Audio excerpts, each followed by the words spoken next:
Hi everyone, my name is Axel Andrés Rodriguez Marquez. Today I'm gonna explain us the paper number 2. Okay, let's start.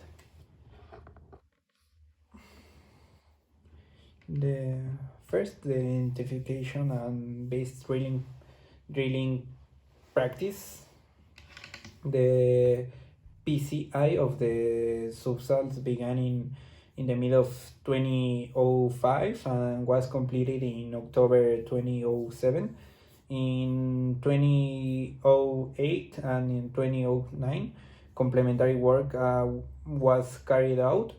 The EIP aimed to address several objectives, such as the prediction of pore pressure below the salt, the construction archaeological models, and the determination of the most advanced methods of drilling through saline and subsalt sediments. During the process, data was acquired from a significant number, like 100 puzzles. The second of the wheels in the subsoil, a total of 107 wheels were publicity in the time of the study, and additional 15 proprietary wheels are analysis and included to the statistical analysis. The data included but was not limited to logs, drilling logs, and seismic data. The rubble area under the salt. The salt literature often rates the sediments adjacent to salt with different terms, like shear zone, smeared area, hook area, drag zone, debris or breach zone. Well, for consistency, their distributed sediments are divided into two sections. The shear zone is formed by the sediments immediately adjacent to the salt on the area is characterized by highly and scarred or sheared sediments, very plastic, exhibiting behavior similar to gumbo, attributed to the high shear forces. The sediments may be at or near the pore of collapse state. The effect of the destruction of the is responsible for the drilling of narrow margins. The sediment can have high pore pressure in the near medium stress state. Sediment cannot kick, but it deforms plastically in the wheel, causing well instability problems. Caving can lead to clogging of the well, clogging of the pipe, and excessive expansion of the well. The mud width required for the stabilization maybe close the fracture, strength. The brace or breccia zone is made of component sediments, older the sediments that have been disturbed by the movement of salt, the leading to fracturing as a result of extensive fracturing drilling. Fluid losses can occur. These sediments that are less affected by the stresses of the salt and are not deformed to the level of the state of pore collapse. The identification of the debris area correlations and analysis of the wells of the subsalt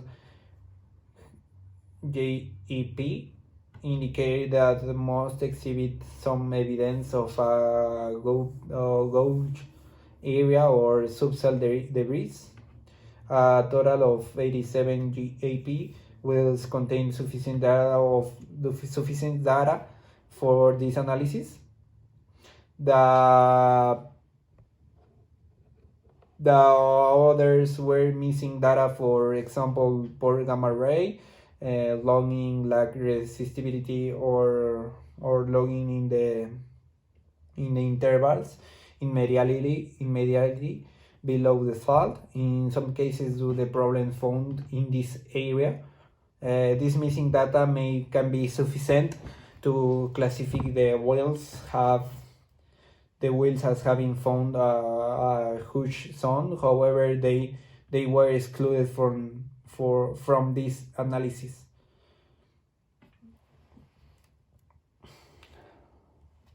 Of the whales with sufficient data, 39 have a clear identification of a gouge or debris zone of below the salt.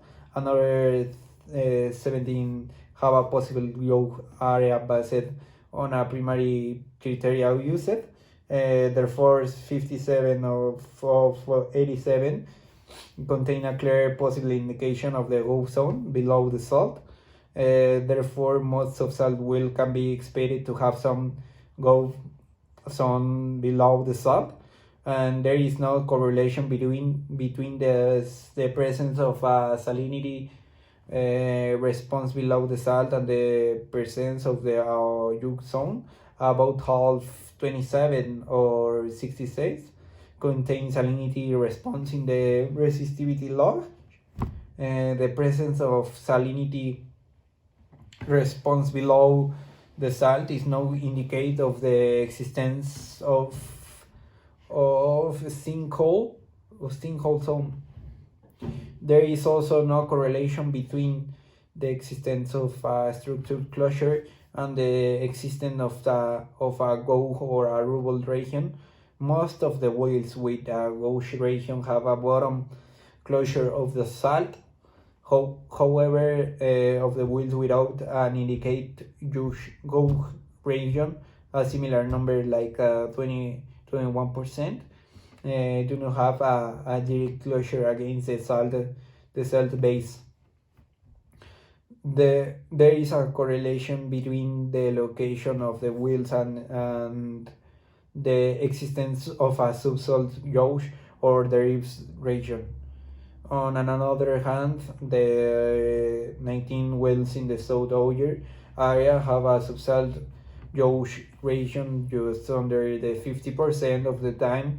In the other region, all of the whales show a region of detachment a little over 60% in the time, which is consistent with the overall mean of the whales. It is in this analysis. The sediments have a gouge region 66% of the time, roughly the same as the general occurrence of gouge regions in our whales. There is some interaction between the type of the subsalt composition and the existence of gouge region. Plants have a gouge region 67% of the time. Rams have a gouge region 70% of the time, and the steppe phases have less recurrent gouge regions, with 54% of them having a gouge region. The evidence is derived from the chatter of gamma lightning or resistivity of a general decrease in the cost of gamma lighting, or resistivity, a general decrease in the cost of gamma lighting in extrusion. So for the gouge of a wash, abnormal sonic data or abnormal raw values.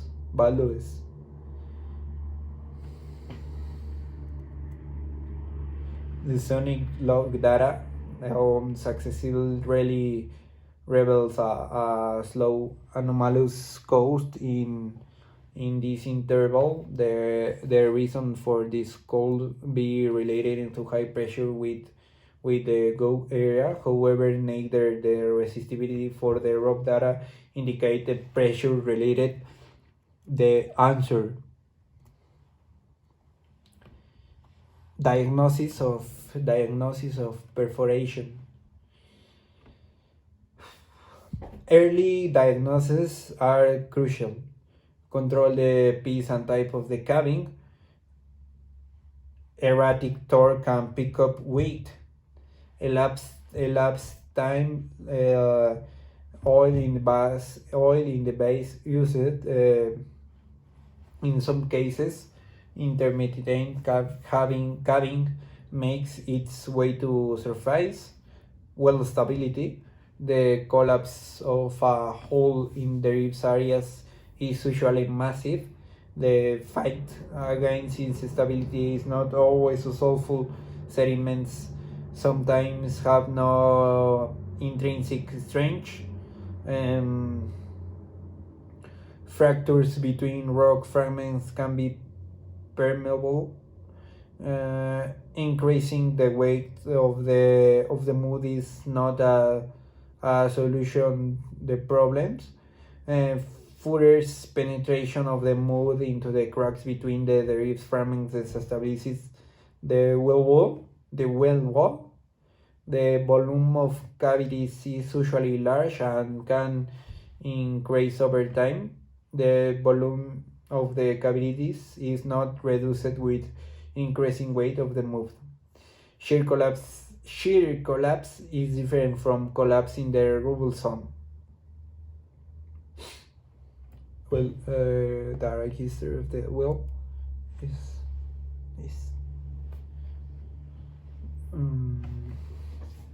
right here.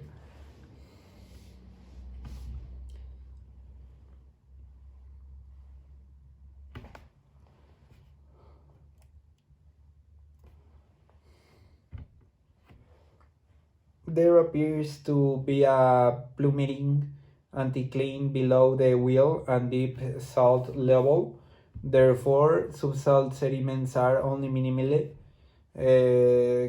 kinematically connected to the deep salt. In this wheel, there is a fine area of woes. There is not resistivity response from the subsalt.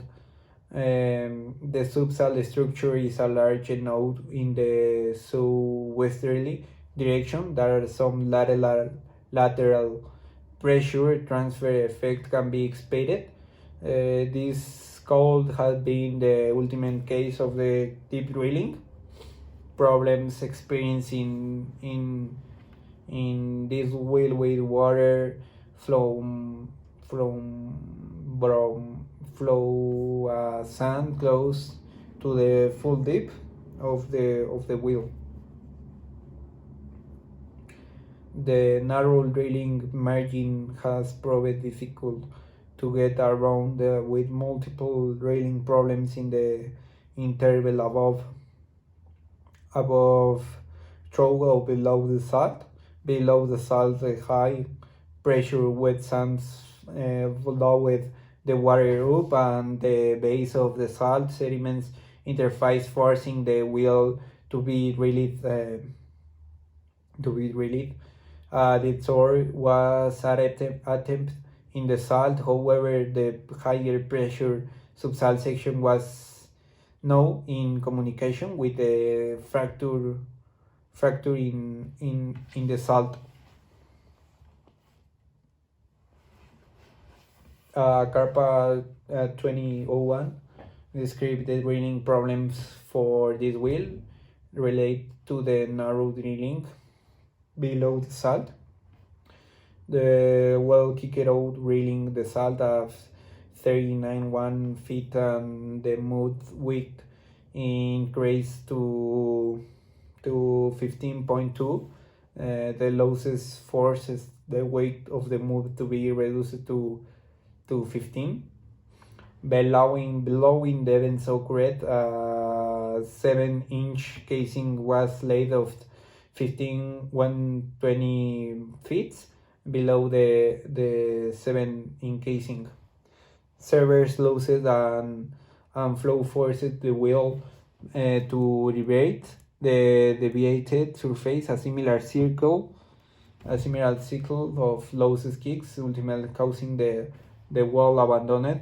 The 10-hour noise log under the sheet condition indicates the lower stand appear to be following the bottom of the saline formation. Well, this is all from my part. Thank you for watching my video.